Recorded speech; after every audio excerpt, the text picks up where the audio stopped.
Welcome back, my Happy Crumpin' Wargamers. Today's another exciting episode of Happy Crumpin' Wargaming. Sorry for my absence. It's been like 5 days since I posted up a video. We had a really awesome tournament this past weekend, which I've got a video coming out tomorrow, going through all the really cool things about that. But today, we are going to go through the fastest units in the freaking game. So, while I was at the tournament, I saw a few things which kind of blew my mind. And most of these things I actually knew about, but I hadn't really seen them done on the table yet.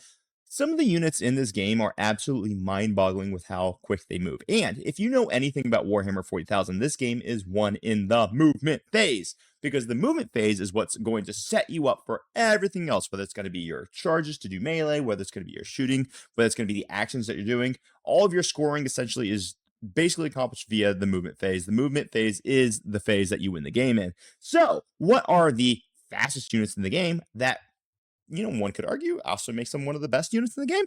I don't know. I'm not here to say either way, but I think everyone will agree that all the units that we're going to talk about today are pretty freaking awesome. And let's jump right into it. So we've got a couple of contenders here. 1, 2, 3, 4, and 5. I got 5 units down here. Yes, there's lots of other really fast units. And there's some really honorable mentions out there. You've got things like Interceptors, which can go 24 inches in a turn. You've got Gargoyles, which get to move 24 inches in a turn. You've got lots of really interesting units that have a lot of speed. You've got auto-advancing bikes. But in the 5th slot right now, we have the Red Angel himself. Let's check out Mr. Angron. Mr. Angron is a total beast. And one of the really cool things about him is he's got that sweet, sweet fly keyword. Because you've got some really fast moving units out in this game that have the potential of being, say, move blocked. Well, since this guy has the fly keyword, you can't just put a unit of infantry in front of him and say, haha, nerd, you don't get to move. Because fly is super strong this edition. I know people don't necessarily think of fly as being an extremely powerful keyword. You'd be mistaken, though, because fly is absolutely amazing. I cannot tell you how many games I've walked right in front of a vehicle, for example, and I've just put a 65-point unit of scouts in the way, and then suddenly their death blob of doom doesn't get to move at all, which means are they really a death blob of doom? Not really. However, with Angron, he's got that sweet, sweet fly keyword, so he's going to be moving 14 inches base. He's going to give himself plus 2 inches to move using the favorite of Khorne blessings. And then he's also going to get advance in charge, thanks to the blessings of Khorne.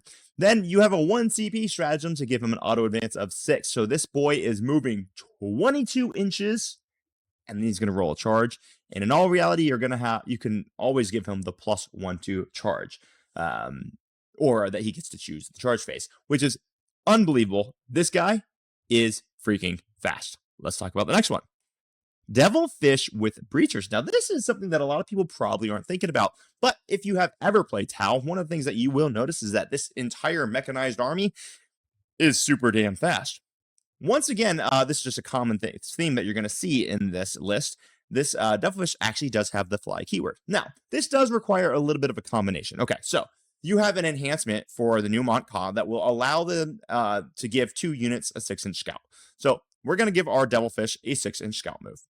Then we're going to move 12 inches. So they have officially gone 18 inches. Then we're going to roll an advance. And let's say we roll the 6. So now we have gone 24 inches. Then what we're going to do is we're going to have a 3-inch disembarkation for the Breachers, because the special rule for the Devilfish is that it can allow units out of it even after it advances. So now you have a huge unit of Breachers that have effectively moved 27 inches in 1 turn. Those bad boys are going to be getting some angles that your opponent is not ready for. If you think that you're safe behind cover where you're deployed, make sure you've measured out the 27 inches of potential movement that these dang Devilfish can have. Because if you don't, you're going to realize that the Devilfish are real fast. Moving into the 3rd slot with the coolest, funniest, best name in the entire game, and one of my favorite little gets around, we have Zodgrod Wortsnagga. So this bad boy is pretty freaking hilarious. Now, he's always pretty fast, but he gets spicy fast in the War Horde detachment. So he's going to be attached to a unit of Gretchen, and when he does so, that unit's going to get a 9-inch scout move. 9 inches of scouting is actually pretty dang spicy. You don't have many units that go 9 inches. A lot of times you're going to be seeing 6 inches, but 9 inches is a little bit of a unique one, shall we say. There's other units that get 9 inches as well, but 9 inches is a very strong scout move. Then if you had just happened to, I'm not saying you should, but if you just also happen to Wah in turn 1, he's also going to give his unit plus 6 inches to move, because during the Wah phase, his Gretchen gets to move an extra 6 inches. So now we have gone, instead of going from a 6-inch move, we've gone to a 12-inch move. Add that to our 9 inches of scouting that we just did. Suddenly, this squad has gone 21 inches. We then get to roll an advanced roll. And let's say that we roll that sweet, sweet 6. That's going to put us at a 27 inches, right? And then we have the Here We Go strat. Holy crap. Which you use at the beginning of your movement phase, which is going to give us +2 to advance and charge. Now, suddenly, this infantry squad of Gretchen and Zodgrod Wortsnagga have gone a staggering 29 inches turn 1, and then they still get to charge with a +2 movement modifier. This is getting into the realm of superheroes. That's not fast. It's not real fast. It's straight up Quicksilver. We're getting Marvel now because this is blitzing fast. And remember, these guys have the infantry keyword, so they're going to be running straight through all the ruins. It's not like they're on a motorcycle that can't make it through a wall, so they have to go around stuff. So it's very hard to move block them. Possible, but quite hard. And with that type of movement, they're going to get somewhere where you really don't want them to get. Now, the thing is, they're Gretchen. Yes, I know Gretchen don't really hit very hard.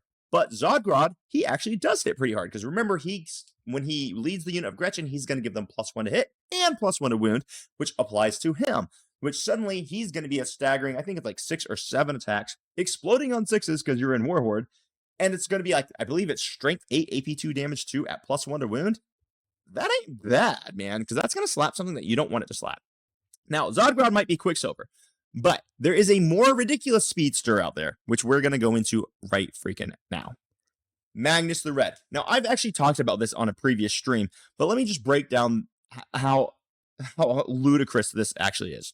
So Magnus, he has a 14-inch move, and very similar to Angron, this guy also has a aura that can, or I guess it's an aura, but all right. So it's not similar to Angron. It's kind of similar to Angron. He also has the ability to get +2 inches to move. Only with this guy, he's getting it from his aura, versus Angron gets it from a Blessings of Cornroll. But regardless, they can both get +2 inches. So he moves 16 inches in the movement phase. Then you use 5 Cabal points to allow him to move another time in the shooting phase, which is going to be an extra 16 inches of movement. And then, using the Lord of Forbidding Lore enhancement on one of the other characters you have in your army, you're going to enable him to use warp time again. And suddenly he moves another 16 inches. And then Magnus gets to shoot.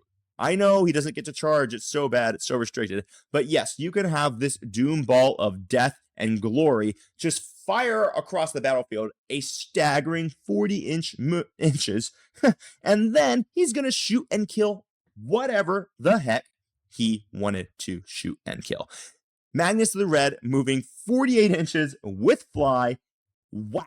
This is straight up Barry Allen. We're talking about the Flash. This man's channeling the Speed Force himself. Magnus is a pimp.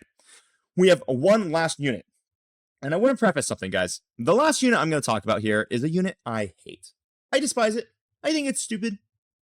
I think its restrictions are non-existent, but it's real, and we got to do it. Here we go. Warp. We are, of course, talking about the Warp Spiders. Okay, these bad boys go a mere measly 36 inches. However, that 36 inches has a caveat that Magnus's 48 inches do not have upon it. It takes basically no extra resources to get them to go 24. So let me break this down. These bad boys move 12 inches. They are flying infantry, so they get to go straight through walls, straight over move blockers. They don't have to pay for rotation because their bases are too tiny. These bad boys are going where they want to go. Now they move 12. You're going to use their special ability called the Flicker Jump, which means they get to move 24 inches. The only restriction being then they can't charge. Boo-hoo. You don't want to charge the fragile T3 elf bodies. Seems reasonable to me anyway. All right, so then what you're going to do is when you do this ability to move just guaranteed 24 inches wherever you want, you are going to take a huge risk because you're going to have to roll a single dice. And if that dice is a 1, you will take a mortal wound, which you'll probably just put on your Exarch, who has 2 wounds conveniently. Okay. And then you get to spend 2 CP for the stratagem Fire and Fade at the end of your shooting phase to allow them to move a second time. So at the end of the shooting phase, after you've seen how everything has gone down that turn, you then can move them 12 inches somewhere else. Now, there's a really interesting use for this extra 12-inch movement. So the second 12-inch movement, by the way, is not 24, simply because Flicker Jump does specify in your movement phase that you get to use it. Just saying.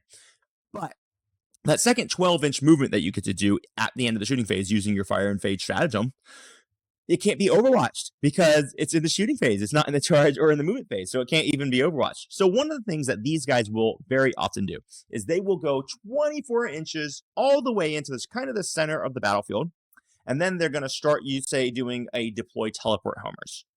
And your opponent's like, oh, okay, cool. They're going to deploy teleport homers, get their 3 points. And your opponent's like, yes, that's all I'm going to do. And then they're going to go shoot with everything. And at the end of the shooting phase, they're going to spend 2 CP, which they'll have because Eldar always have CP because they have the Autarch Wade Leaper. And then what these nerds are going to do is they're going to move an extra 12 inches. Once again, flying, infantry, go through walls. You can't move block them. And they're going to end up in your deployment zone, and they're going to score behind enemy line, or they're going to score behind enemy lines and deploy teleport homers in your deployment zone. Which means that they are going to be scoring 1 unit about 7 secondary points, more or less guaranteed, because it's almost impossible to stop them from doing this every freaking turn of the game. So while their overall distance might be slightly less than Magnus's, it's a mere 36 after all, they also have the benefit of being very tiny infantry bases that can move straight through walls, and they don't really pay for any rotation, where Magnus can be clunky. You're going to have to move specifically to get around the walls. It can be a little bit tricky to use him. So Warp Spiders, these bad boys are the fastest. They get to go wherever they want, whenever they want. Now, of course, guys, I didn't mention like airplanes. I didn't mention units that are teleporting. That would be a different type of thing. That's not just using the speed force. That's using the actual warp itself. And we're not talking about the warp itself. And I guess airplanes use the sky. You know, it is what it is. So these are going to be non-airplanes, non-teleporting units that get to go wherever the heck they freaking want. If I missed some of the picks that maybe you have in your brain when you're talking about the fastest units in the game, please type them down below. I'd love to hear what I missed and what maybe we should talk about in another video. So if you like this content, make sure that you pay really close attention, guys, because these units need to be used in game. If you're not using them, you need to be using them because these are freaking game winners that just score points. They rack points up. I interrupted myself. If you're liking this content, please hit the like and subscribe button, and we will catch you later at another episode of Happy Crumpin' Wargaming. Bye-bye.